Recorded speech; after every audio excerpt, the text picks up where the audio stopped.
इयत्ता चौथी बालभारती पाठ 9 ईदगाह या धड्याचे संपूर्ण स्वाध्याय आपण पाहणार आहोत। प्रश्न पहिला, एका वाक्यात उत्तरे लिहा।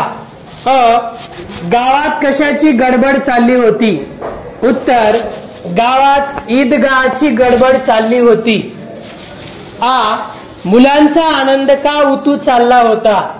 उत्तर, ईदगाहला जायचे म्हणून मुलांचा आनंद उतू चालला होता। हमीदच्या घरी कोण कोण होते? उत्तर, हमीदच्या घरी फक्त अमीना आजी होती। नमाज संपल्यावर लोक काय करतात?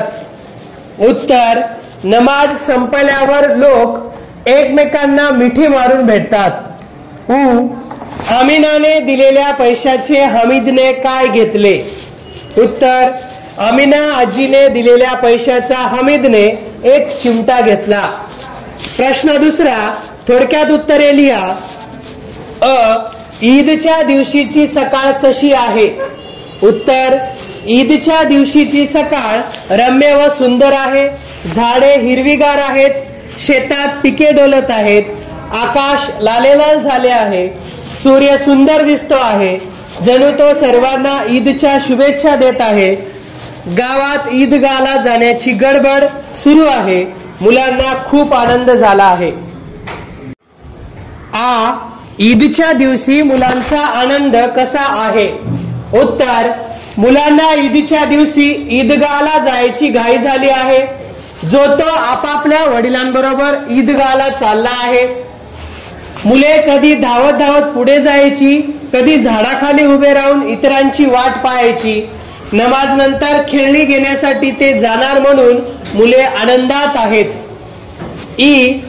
हमीद कोणत्या आनंदात होता? उत्तर, अब्बाजान पिशव्या भरून पैसे आणतील व अम्मीजान अल्लाच्या घरून त्याच्यासाठी खूप छान छान गोष्टी आणतील असा हमीदचा विश्वास असल्यामुळे तो आनंदात होता। ईदची प्रार्थना कशी चालते त्याचे वर्णन करा। उत्तर, चिंचेच्या गर्दसावलीत फरशीवर जाजम अंतरलेले होते। रोजे करणाऱ्यांच्या लांबलचक रांगा लागल्या होत्या। जो नंतर येतो तो मागे उभा राहतो। नमाज पढताना सर्व समान असतात, सगळे एकदम खाली वागतात, गुडघे टेकतात। प्रार्थनेचे हे दृश्य छान दिसते। नमाज संपल्यावर एकमेकांना मिठी मारून भेटतात। ईदगाह जवळच्या मेळ्यात हमीदच्या मित्रांनी काय काय मौज केली? उत्तर, नमाज संपल्यावर मुले मेळ्याकडे धावली। मेळ्यात हत्ती, घोडे, उंट असलेली चक्रे होती। महमूद, मोहसिन, नूर व समी हे हमीदचे मित्र चक्रावर बसले। नंतर सारे खेळण्याच्या दुकानांकडे गेले। महमूदने शिपाई घेतला तर मोहसिनने पानक्या खरेदी केला। नंतर ते मिठाईच्या दुकानापाशी आले। कुणी रेवड्या, कुणी गुलाबजामुन तर कोणी जिलेबी व करंजी घेऊन खात होते। अशी हमीदच्या मित्रांनी मौज केली। चिमट्याचे काय काय उपयोग होतात? उत्तर, फुलके तव्यावरून उतरायला चिमटे वापरतात। विस्तवावर फुलके भाजायलाही चिमटा उपयोगी आहे। तसेच कुणी विस्तवातले निखारे मागायला आले तर चिमट्याने निखारे पटापट उचलून देता येतात। हमीदने आणलेला चिमटा पाहून अमीना आजीला काय वाटले? उत्तर, हमीद जत्रेतून आला तेव्हा अमीना आजीने त्याला कडेवर घेतले। त्याच्या हातातला चिमटा पाहून ती आधी दुःखी झाली। मेळ्यात न खाता पिता याने चिमटा आणला असे तिने विचारले। आजीचे हात स्वयंपाक करताना भाजू नयेत म्हणून हमीदने चिमटा आणला हे कळताच तिचा राग गेला। प्रश्न तिसरा, गाळलेल्या जागी योग्य शब्द लिहा। जणू तो साऱ्या जगाला टिंब टिंब शुभेच्छा देत आहे ईदच्या। हमीदचे आबा मागच्या वर्षी टिंबटिंबला बळी गेले, कॉलऱ्याला।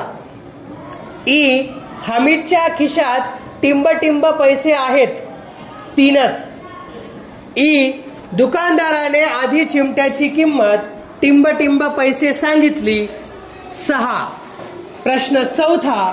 शब्दसमूहांचा वाक्यात उपयोग करा. आनंद उतू जाणे.